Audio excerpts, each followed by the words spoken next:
tutorial belajar setir mobil bagi pemula. Untuk pertama kali, pagi-pagi kita kalau mau berangkat, kita harus periksa apa aja yang ada di sekitar mobil kita. Siapa tahu ada mainan-mainan anak, ada pot-pot, atau ada barang-barang yang nanti akan mengganggu atau tertabrak sama mobil kita. Kita cek dulu sekeliling bodi kita, sekeliling bodi mobil kita.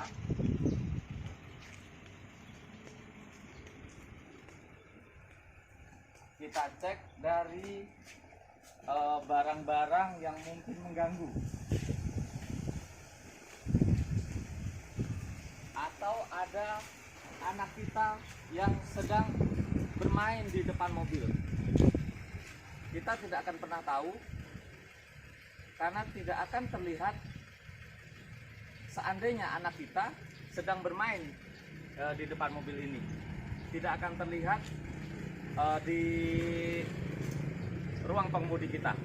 Mari langsung saja kita masuk ke dalam. Teman-teman, kita sekarang sudah di dalam mobil.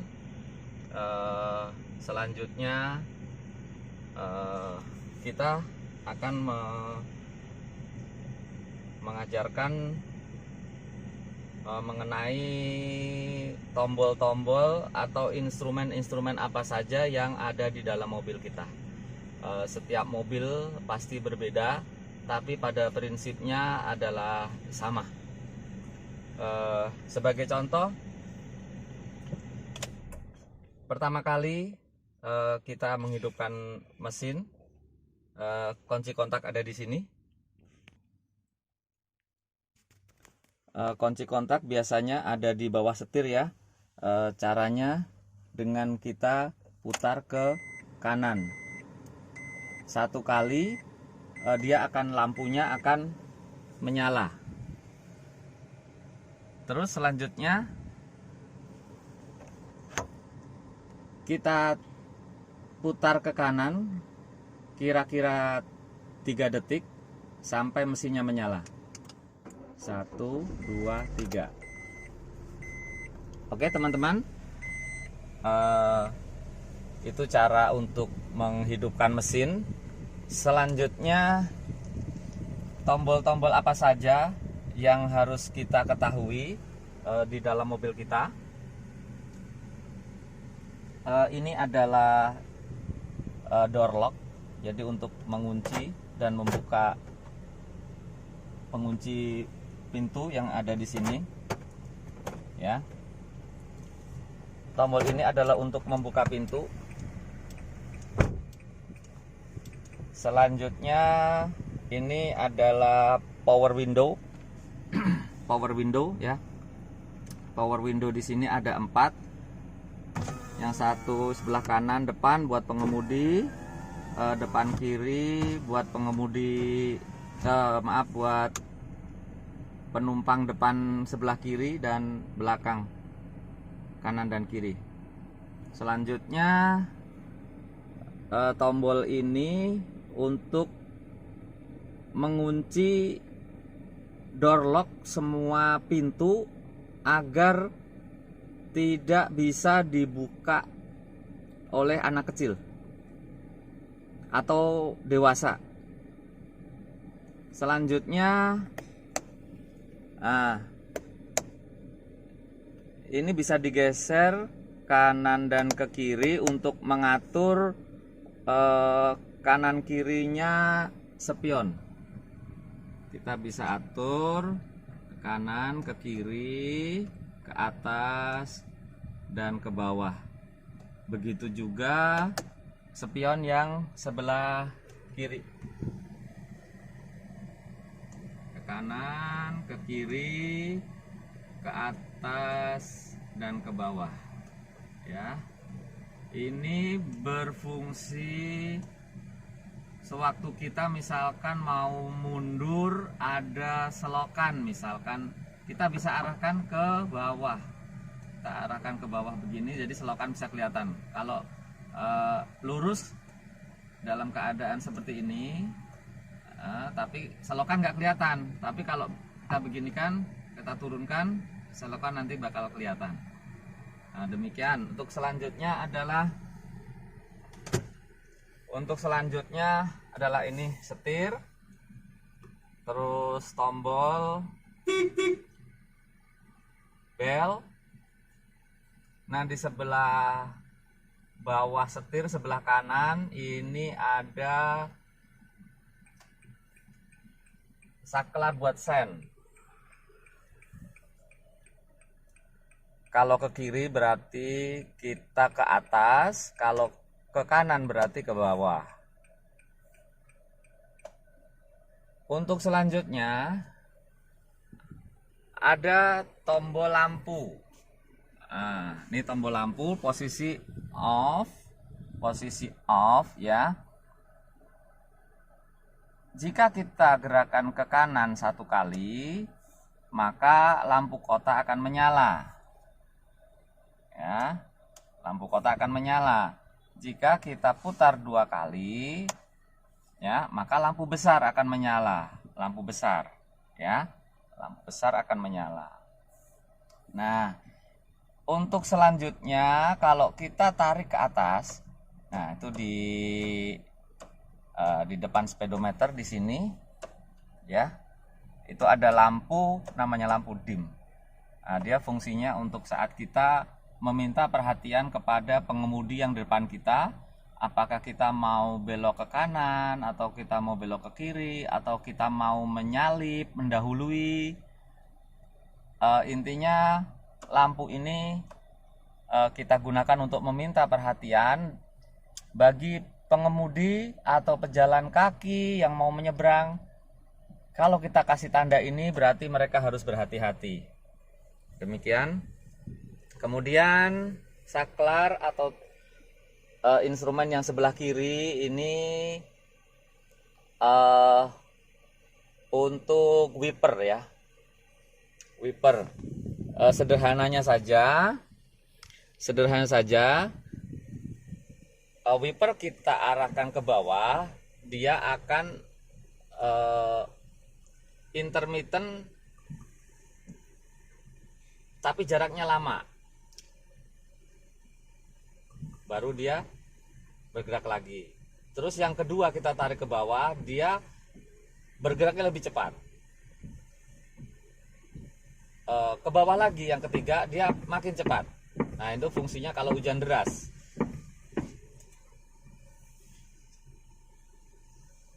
Sedang kalau kita tarik ke atas,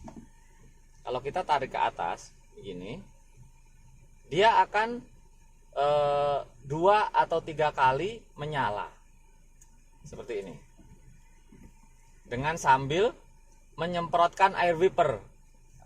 Kebetulan air wiper saya habis, saya minta maaf, jadi tidak bisa menyemprotkan. Nah, ini waktu dia bergerak dia menyemprotkan air. Oke. Selanjutnya kita lihat instrumen di speedometer, speedometer ya. Nah, yang ini adalah putaran mesin. Kita naikkan putarannya.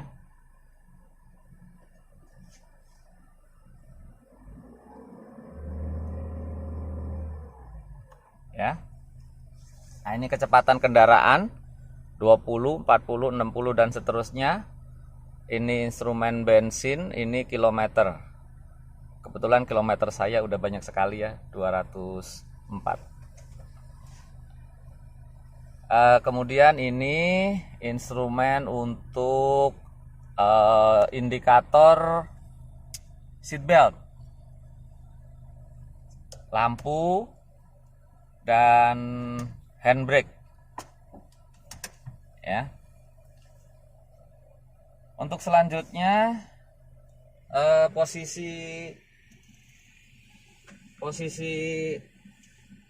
seatbelt ya, dan cara menggunakannya.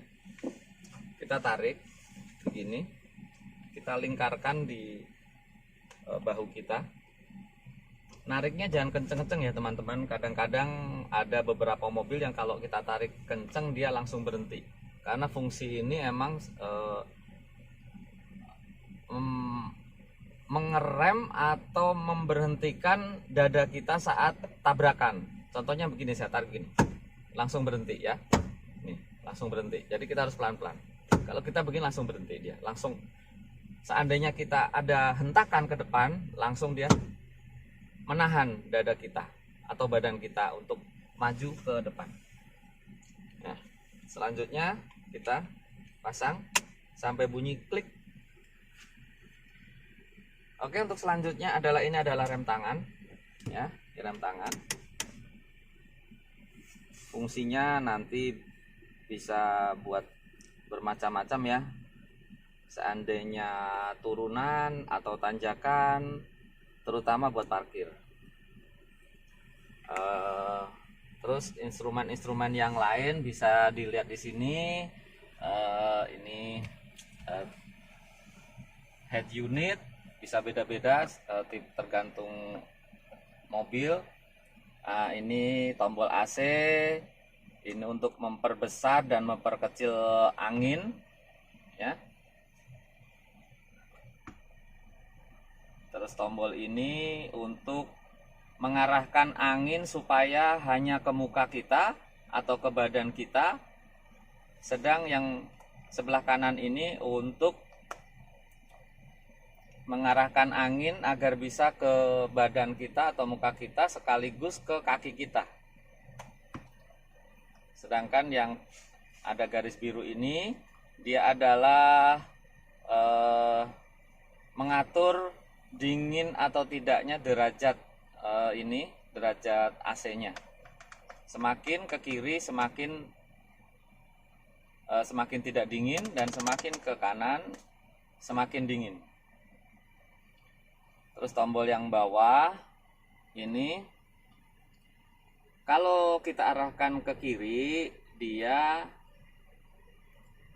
akan mensirkulasikan udara itu hanya di dalam ruangan mobil. Sedang kalau kita arahkan ke kanan, ini udara dari luar akan bisa masuk ke dalam kabin, ke dalam mobil. Ya. Kemudian instrumen lain yang harus kita pahami yaitu tadi spion kanan ya, spion kanan penting. Terus spion belakang kita arahkan ke kaca bagian belakang kiri dan kanan agar bisa terlihat semuanya. Kemudian spion kiri ya. Jadi spion yang harus kita perhatikan ada 3 ya. Ada beberapa mobil yang spionnya lebih, tapi rata-rata ada 3, yaitu kanan, kiri, dan tengah. Sekarang kita lanjut ke persneling ya teman-teman. Fungsi dari persneling itu adalah untuk mengatur percepatan kendaraan. Kemudian persneling terbagi menjadi 5 percepatan dan 1 mundur. Seperti terdapat pada kolom-kolom berikut ini, 1, 2, 3, 4, 5 dan mundur. Ya. Selanjutnya kita pindah ke bawah ke kaki kita. Ke kaki kita ada 3 pedal. 3 pedal tersebut adalah ini gas. Ya.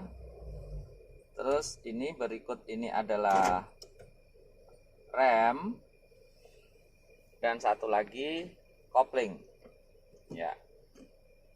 Kopling ini fungsinya untuk meneruskan putaran mesin ke transmisi. Selanjutnya putarannya dilanjutkan ke kendaraan. Jadi prinsip kerja yang harus teman-teman ketahui,